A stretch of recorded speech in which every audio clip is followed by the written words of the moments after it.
Welcome to the Critical Few Actions to Improve Your Business podcast. I'm John Downs and I'm here to help you cut through the overwhelm and prioritise what matters most to improve your business. Let's get started and discover the critical few actions that have the biggest impact.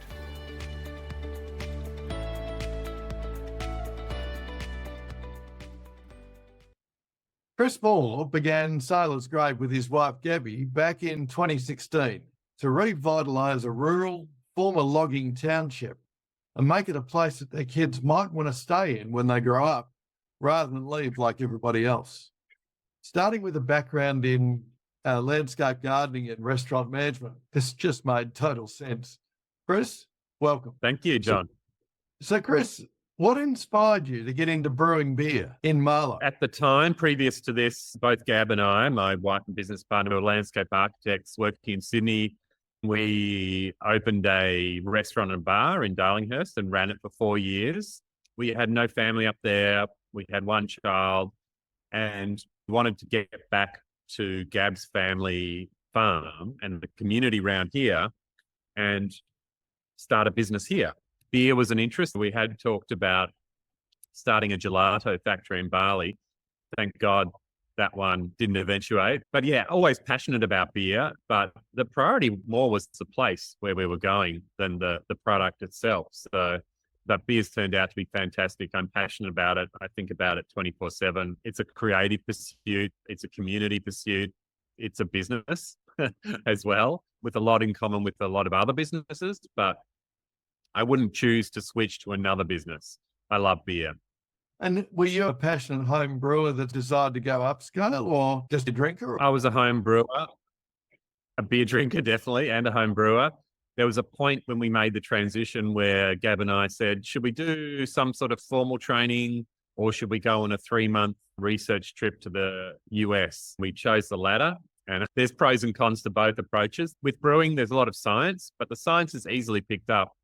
What I gained from that research trip, just meeting brewer after brewer, was that there were certain fundamentals, of course, but everybody was doing it in a slightly different way, in both a creative and business way. And it gave me and Gab the freedom to go, you know what, when we get back, we can do it our way. That was much more valuable than probably going and learning one way. Of course, there was a steeper learning curve doing it that way, but in the long run, it was the correct decision.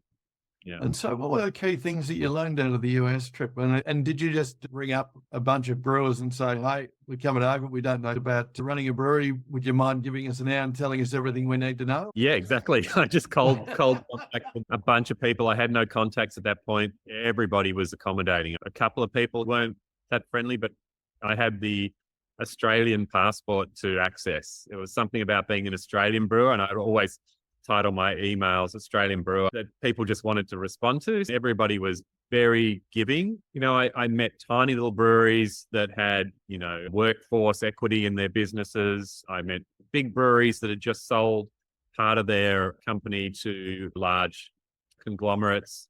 I met people focusing on numerous styles of beer with different technical approaches, people who were embedded in their community and activated small towns, which is really big in the US, as well as people who were concentrating on distribution, volume growth. There was a playbook of paths to choose from, which was really, really exciting. It just gave us that freedom to choose how we wanted it to look.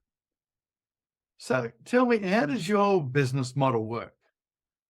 Yep. Because we're in a small town, and even though we had a goal to make our region, which is pretty big, Gippsland is huge, we always had a goal for that to be our strongest suite, but we knew, given the conservative nature of where we live and lack of disposable income in the area, that if we started as a brew pub and tried to grow outwards from here, we knew we would go broke. We would just fall over. So our business model was always to go geographically. We went to Melbourne and Sydney straight away. We started to export a bit after that, but that enabled us to really build a brand and to kind of work backwards in the market through Gippsland back to the source, which is the opposite of a lot of approaches, but it's made our brand really strong and resilient. And we've now grown in Gippsland to the point where it's a massive part of our market.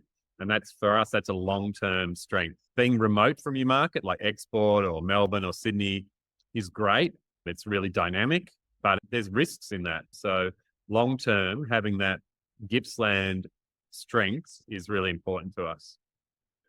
And so when you got started, what sort of volumes were you doing and how much of that was going to Melbourne and Sydney? When we started, we had a business plan, which we did before we started, which had a very neat allocation of this number of core range units to Melbourne and Sydney and this number of special releases. Nothing played out like that, but like that business plan. When we started, the volume was pretty small, under 100,000 litres a year, probably more like 50,000 litres a year. We're now about 250,000 litres a year, but our difficulty now is there's seasonal variation in beer, and our summer peak kind of determines the size of our market. Like this summer, we were running out of beer, we were disappointing customers. That's bad. Whereas our winter, we had capacity, but it's a problem to try and fill out that capacity with new customers or new states if you come to summer and you don't have enough beer. We are making a move to a bigger capacity facility. Right at the end of the peak is when we're pushing go on market building, which is great as long as we're up and running by next summer. Otherwise, we've shot ourselves in the foot. We really have to increase our market now so that it's established and we're not just sort of suddenly have this big capacity and no market. And also to fill out winter, which we've always wanted to do, but been hamstrung, if you like, by that summer peak. Yeah. And so what's behind the name Sailor's Grave? It's the name of a beach down where we live. The brewery's in Orbost. We live in Marlowe on a farm on the coast between Marlowe and Cape Conran, a beautiful wilderness area. Down at Cape Conran is a beach called Sailor's Grave. There are actually some graves on the shore, but more importantly, just a very wild coast with a lot of shipwrecks. And Gab's family used to have a kind of little shanty town of huts down there. They were all cleared out in the 80s, but Gab's family had a place down there and had a lot of sentimental value to her. So it had to be the name. That's turned into a fantastic brand. What's your why for the business? It's about the place more than anything. We've been through this process and this discussion quite a few times. I actually struggled a lot with the why because the why to me was so broad in a lot of ways. It had so many touchstones, but it really comes down to the place and building up a place to the point where my children will want to live here. Of course, I want our children to go away and discover the world, but a place they'd want to come back to and be enterprising. Our why is about this place, building this place. And it doesn't have to be beer, but happen to love beer. It's a door opener. Yeah. And you mentioned that when you were traveling in the States, that some of the brewers you came across were about activating towns and so on. Can you tell me a bit more about that and what you learned about that? I think it really struck home. There was a lot of breweries in small locations, and they were both a social hub and an economic stimulant to the area. It really struck home when we were trying to visit quite a famous brewery called Hill Farmstead in Vermont. We thought we were lost. It was sleeting. It was horrible weather. We were driving on the country roads thinking this can't be right. We're in the middle of nowhere. Then the cars started banking up on the side of the road, and we knew we were there. The number plates on the cars were from all states of the US, from Canada, and they were flocking to this brewery because its brand was so strong. And we were like, wow, we knew in theory that breweries could be a center point for tourism and jobs and great for small towns. But seeing that really struck home. Where we were coming back to is isolated. We're 5 hours from Melbourne, 7 hours from Sydney, but it gave us the confidence to reframe that and see we're in the middle of that pathway. We can be a destination, not immediately and not on our own, but in conjunction, again, with other businesses, other opportunities in our region. That collaborative approach to creating jobs for the local economy, creating visitation, creating the flow-on effects of that, and also creating knowledge, skills that it would change this place. We could play a part in changing and building this place. When you think about the brewery you visited, what do you think was the catalyst or the cornerstone for it to actually activate the town? What really drew people in? Was it a unique flavoured beer or was it an experience? What turned that into a destination? Because that's quite extraordinary. Their beer was very well regarded and known in a wide geographic spread. And along with their beer, the brand, the story of where they came from was known. And that kind of package of good beer, wide reach, and good story drew people in. Right. But I tell you, they must also be offering quite an experience. Is that because it's like a brewer's door experience, or is it a restaurant resort experience? No, I mean, it was quite primitive in a lot of ways. Since that was before 2016, before we started. Since then, they've expanded to a much flashier, big location, as I guess we are trying to do as well. The location is a destination, but there were people queuing to get the beer in just a pretty basic tap room. I can't even remember if they offered food, but it was unique. It was in an isolated part of Vermont, quite beautiful, even in the sleet. I think the isolation and the distance drew people as well as the story. That's enabled them to expand and build a beautiful style destination now with a lot more of an offering, but they didn't have it at the beginning. So what's unique about Silas Grove? We are definitely unique. We take a different creative approach to making beer. We tend to use a lot of local ingredients and strange ingredients and like a bit of a novelty sometimes at some of the beers we make, but we always are striving to make very subtle, drinkable beers, even if there is seaweed in it or sea urchins or oysters or whatever's going. We ties into our story. If a neighbor has a glut of apricots, well, that'll drive us to make a beer. If there's a seafood festival in Malakuta and they're talking about the problem of sea temperature rise and the sea urchins becoming a pest, a weed, it's a drive to make a beer. The motivation is not, oh, let's come up with a wacky beer. It's, we know these people and we know this local ingredient. How does that make a beer? So there's always a really big story behind every beer. Our branding is unique. We are constantly told that even though our labels are quite all over the place, people always tell us you can always spot your beers in a fridge. You stand out. You don't follow the standard graphic language that is used in beer. And the styles, we don't follow the kind of standard approach to beer. High alcohol, lots of hops is very common. We've always sort of marched to the beat of our own drum and been driven by our food background. You see beer as a kind of sustenance. It's not wine. It is more closely related to food in a lot of ways. We treat beer like creating a good meal. It should have sustenance, be refreshing, be subtle, be layered, be interesting. Yeah, I think our creative approach and our brand approach does stand out. And it has been an advantage and a disadvantage being very remote because there is more opportunity to create story because we have all these natural resources. We're not in a city getting a supplier to send in a certain ingredient. We're discovering that and communicating to a really wide audience what is going on in this tiny town. Yeah. You know, we only had a cellar door ourselves. We only opened one a year ago. Before that, I think we were invited to speak at a tourism conference, which was strange because we weren't a destination, but we were an informal advocate for our region by talking all the time in our product about where we come from. When you talk about the opportunistic, concerted innovation that you put into making your beers, why are customers buying from you? What makes Silas Grove special in that regard? Is that why people are buying from you? If you really want to kick off your strategic planning and work in a supportive environment with other CEOs and leaders, the CEO Masterclass in Strategic Planning and Implementation is for you. This 10-month small group course helps you craft your strategic plan, present it to a group of peer investors, and develop a habit of monthly implementation. Our waitlist is open now at CriticalFewActions.com.au. Yes, partly. I mean, it's interesting if you look at the numbers, and I think we did it during our time together.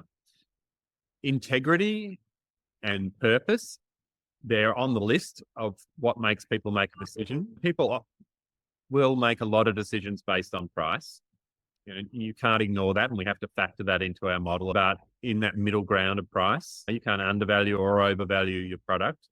But it feels like our particular market, our audience, and I'm not talking about bottle shops and distributors, but the end drinker, really resonate with our story, our honesty, and the integrity of the product. Again, sometimes it's not about the product. It's about people wanting to align themselves with values that they have, that they share with you. And I think that has helped us in longevity. There's a lot of trends in beer, and I think they can be great for big spurts of activity for a new brewery. But for longevity, you need to establish your values and find people that align with those values in the market. So just by picking up what we've talked about, it sounds like you're constantly innovating the brews that you make, which is not typical for most medium to large scale brewers. Mm, They have 2 or 3 lines, they mm, push them out. You can rely on them to taste pretty much the same season in, season out, year in, year out.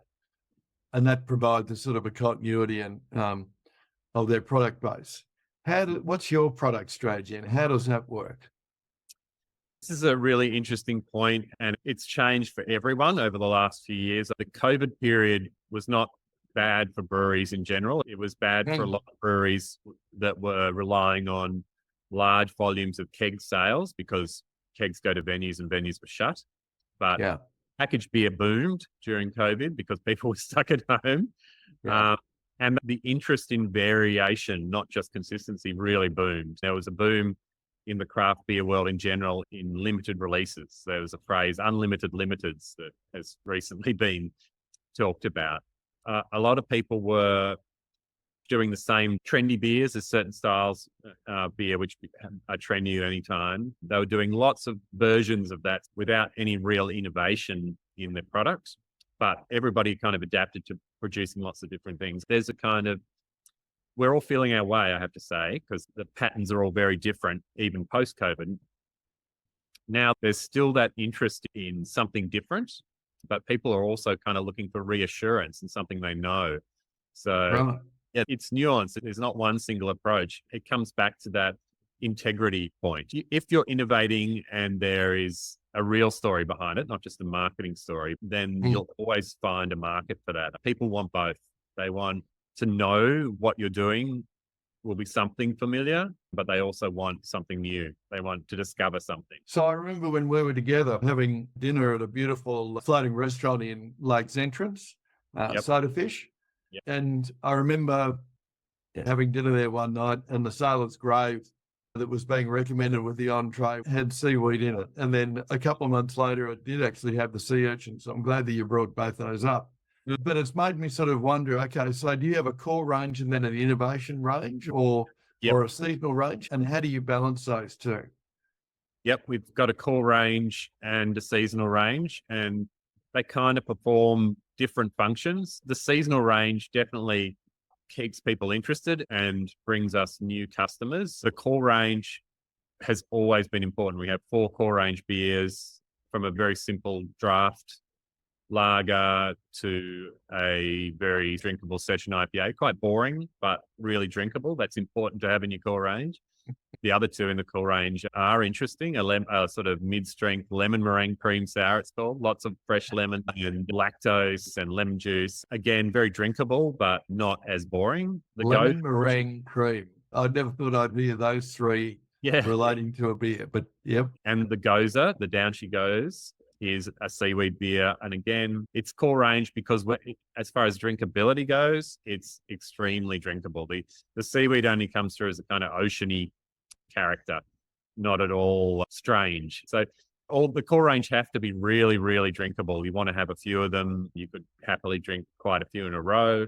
The core range has been really important in the Gippsland market as well, whereas the city markets can be quite fickle. So you're constantly rotating. You might have a great relationship with a pub, but you're constantly relating different special releases through a tap position. In the Gippsland market, we wanted more permanent lines in taps, and that's both for volume and sort of brand strength. So they're both essential. There's probably less margin in the core range, but with volume comes reliable profit. And you're selling much in keg by comparison to can? Yeah, again, that's changed. Of course, during COVID, there was no kegs at all. There were breweries scrambling, trying to package their kegs that they had, package them into cans or bottles so they didn't have to throw it out. And post-COVID, our patterns are completely different from pre-COVID. We kept running out of kegs and having leftover package. It's like we had to change our ratios, and we're still feeling our way. That might change again. There's that kind of post-COVID people wanting to go out, but it's more expensive to go out and drink than it is to buy packaged products. My hunch is that will even back out again.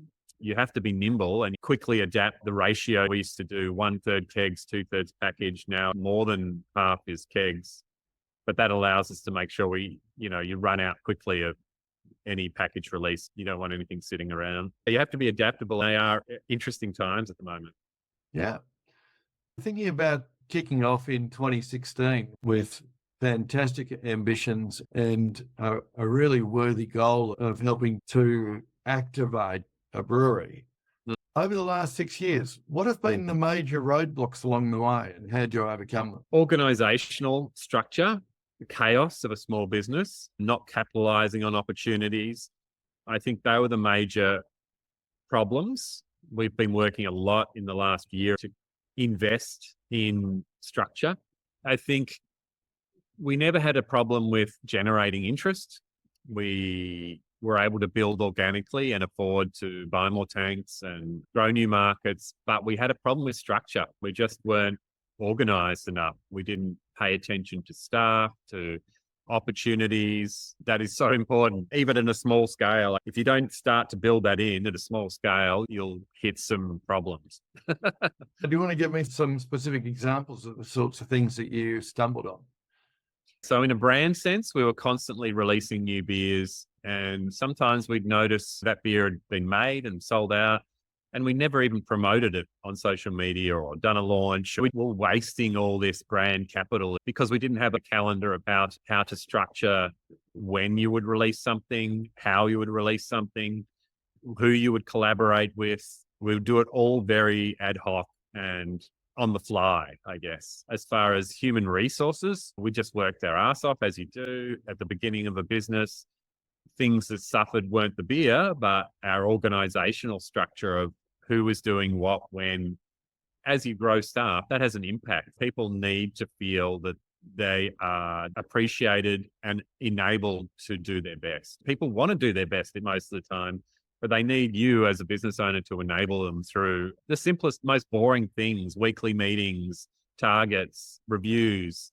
We engaged a work culture consultant about 8 months ago, and she has been fantastic for everything from prioritizing who does what to communication structures, pathways for staff through the business, codes of conduct, standard operating procedures. It all sounds really boring, but it is so enabling to a business when you start to get those in place.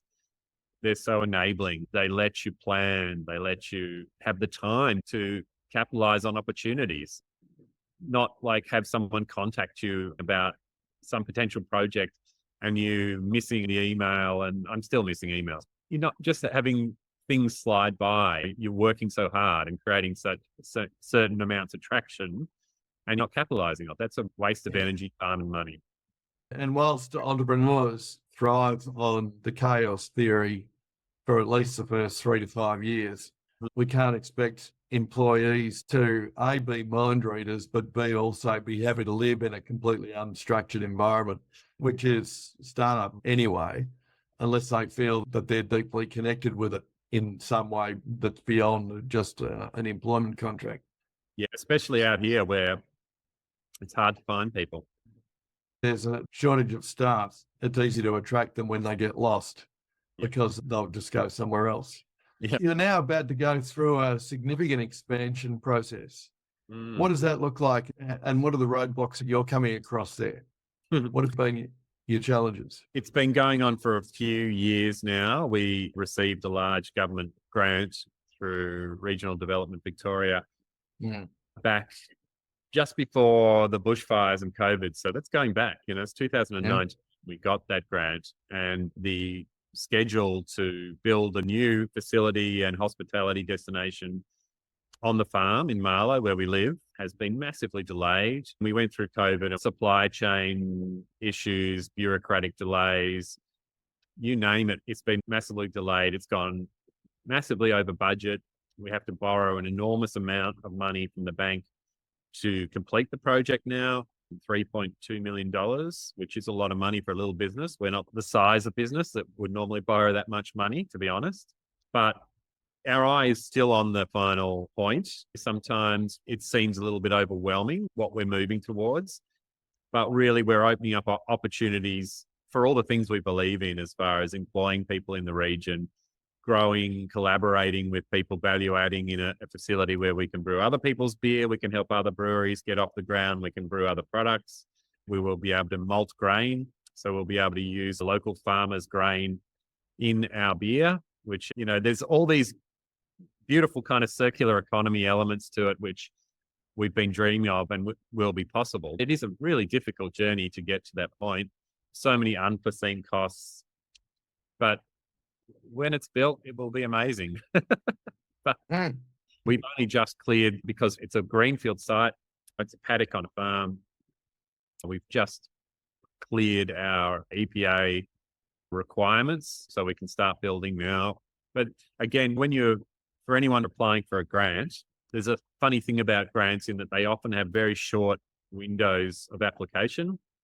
It's a process to wean out those who aren't ready to jump on a project. In that lead up to applying for a grant, you're ringing everyone you can think of saying, give me a quote for this, give me a quote for that, add 20% to try and get a budget. That's a very rushed process. So when you finally have to put a budget together, you realize there's a ton of stuff you haven't seen. And EPA and wastewater was one of them. That's something like $250,000 for treating and reusing our wastewater. Things like cultural heritage assessment, an archaeological dig on the site because we're close to the coast to make sure there's nothing significant there. That's $100,000. Internal fire services, so hose reels and things like that, $150,000. None of that was in the budget. So for anyone thinking of applying for a grant, really know what you want to do and what it's going to cost before you get into it. Yeah. And then there's the unforeseen, which would be 2.5 years of COVID and That's a right. supply chain shortage across the world, let alone within Australia, an exacerbation of the labour shortage in Australia as well. Yep. Or particularly in regional anywhere. Yeah. Yes. I can see that definitely be a big impact on build costs and construction costs. They've way exceeded the plan. And how have your suppliers, customers, and consumers supported you in this, or are they even aware of it? People are aware of it, especially in the local community. There's a lot of people really excited about it. I think it's an interesting issue because a lot of people will see from a distance, oh, you've got a grant and you don't need any support. The grant was for something bigger than us that benefits our region. And the grant bodies, there's a lot of support, but there's a lot of people who probably don't see that, to be honest. But customers have all been great. I think it's another piece in the story that helps talk about where we are and what we're doing. They've been supportive. Something that occasionally comes up, whether it's metropolitan or regional, is the issue of both tall poppy syndrome as well as NIMBY, not in my backyard. What have you found with regard to the establishing of what's now a major business in that part of the region of Gippsland, and also the support that you've had? Yep, that is definitely a factor out here. There's a tall poppy syndrome, not in my backyard syndrome. But you have to put it in perspective. Those negative voices can be pretty loud and can wear you down, but there's also so many positive voices. The way to work through it is to find the people who are positive, who want the same things as you do. And there's a lot of them. You can get worn down if you just listen to those negative voices. They're not going anywhere. And you've got to understand where it's coming from as well, especially in a kind of remote regional area. There's a lack of self-belief and almost a feeling that anything that will improve the place is going to fail. People are almost trying to avoid disappointment in a lot of their ways of thinking. They're waiting for things to fail and jumping on negative things because they want to be realistic. They want to be pragmatic country people. They don't want to be victims. Yes. I do understand some of those motivations or those reasons, and it's so just it's somewhat self-protective. It's self-protective. That's really interesting. Yeah, and going back to that point where we knew if we started a brew pub and tried to expand outwards, the uptake would be too slow and we would have failed. Again, those attitudes do change with incremental successes that help build a positive local identity. You'll never convince everybody, but the tide does change as you show that your intentions are good and that you're doing some benefit. So be prepared to win hearts one at a time. What sustained you over this journey so far? Both Gab and I find the entrepreneurial and creative sides of business really exciting. It's often down to people. Business is about people and connections more than anything else, I think. The people we collaborate with, the community we engage with, all those connections which kind of help build your business are exciting. You get this feeling of, we have this network of like-minded people across Gippsland who think in the same way we do, are invested in their region, are opportunistic to try and create things out of nothing often. That really sustains us, those connections, those networks, and how they feed your entrepreneurial spirit. Yeah. So tell me, Chris, if you could go back in time and advise your younger self when you were starting Sunless Grave, what advice would you give yourself knowing what you know now? Be wary of applying for grants. Yeah, that sort of stress aside, I wouldn't change anything. There's been periods in the last 15 years where I haven't had a business. Life is exciting when you have a business. Don't be afraid. Put things into perspective. Don't be afraid of thinking big. So, Chris, you talked about raising a significant amount of debt for a business of your size. How have you gone about that and what have you learned? Yeah, and this is an area where I'm so uncertain, John, about the right way of doing things. Debt is scary, but I guess we have always sort of followed a kind of a pig-headed approach, which is not necessarily the right approach to running a business, in that we have a very nuanced model, we feel, and that bringing in partners, investors, would be very difficult. If we found the right person who completely shared our vision and got the business and wanted to invest, we would get them in a flash. But that's easier said than done. A lot of people have access to capital and want to invest in businesses, are coming at it from a very different angle. They're coming at it with an exit strategy and returns and goals in that sense, which are not always going to be aligned with what our vision is, that place-centered vision. They often don't care about the place you're from. So I'm sure there is that person out there, and if they came along, we would definitely jump at that. Someone who helped us grow and believed in the same things we believed in. It would be so valuable and add so many resources to the business. But we haven't found that person.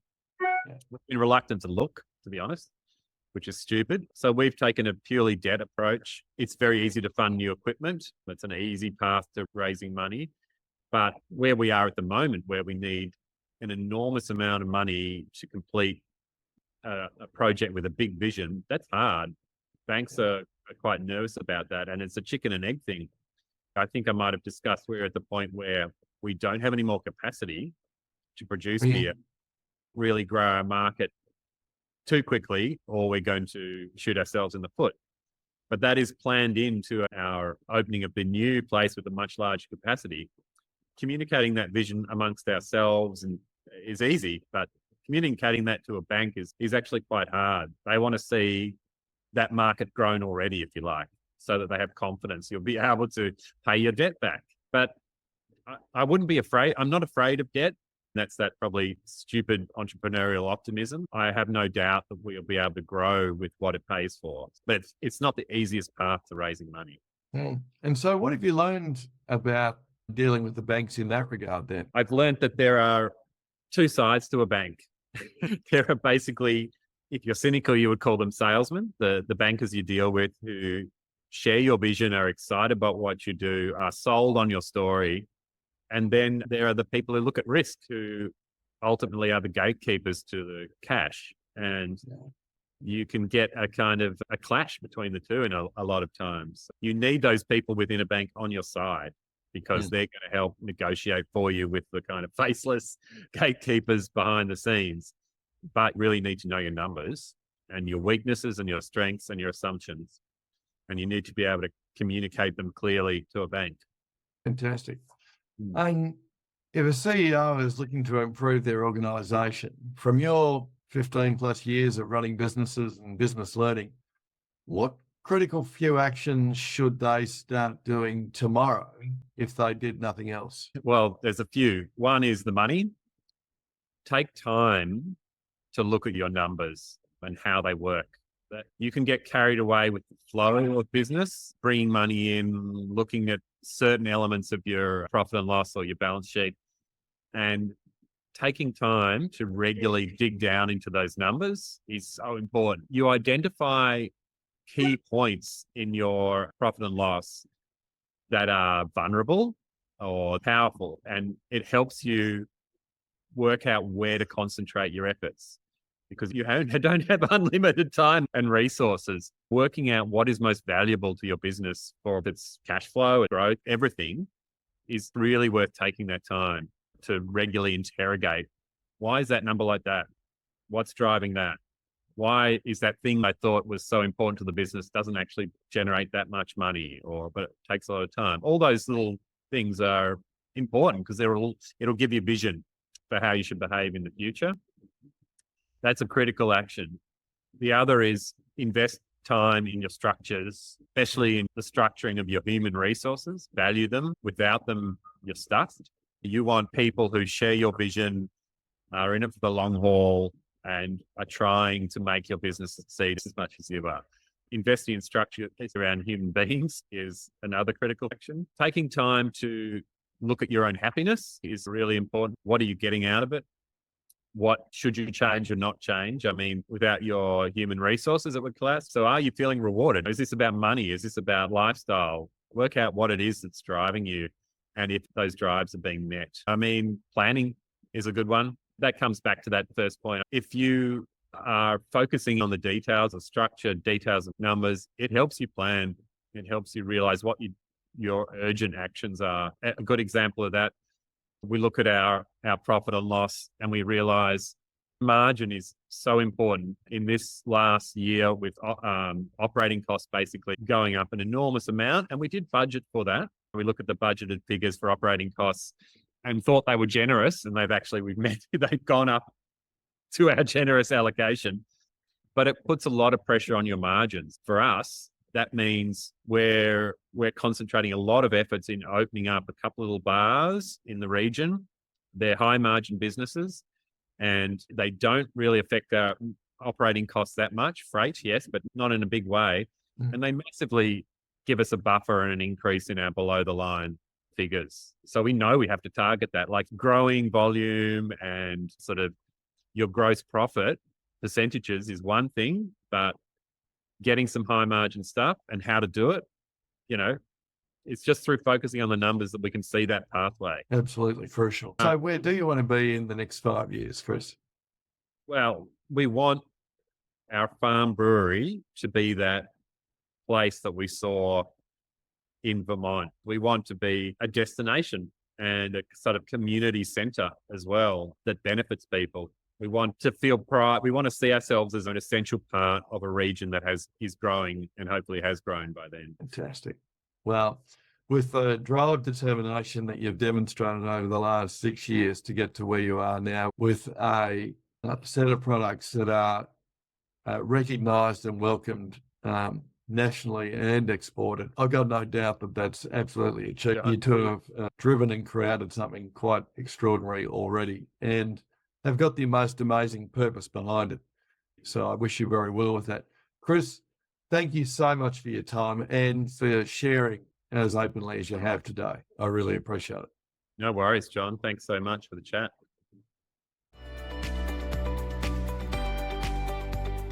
Thanks for listening to the Critical Few Actions podcast. Don't forget to subscribe where you listen to podcasts, follow us on LinkedIn for more insights, and share the show with other business leaders. Stay focused and take action.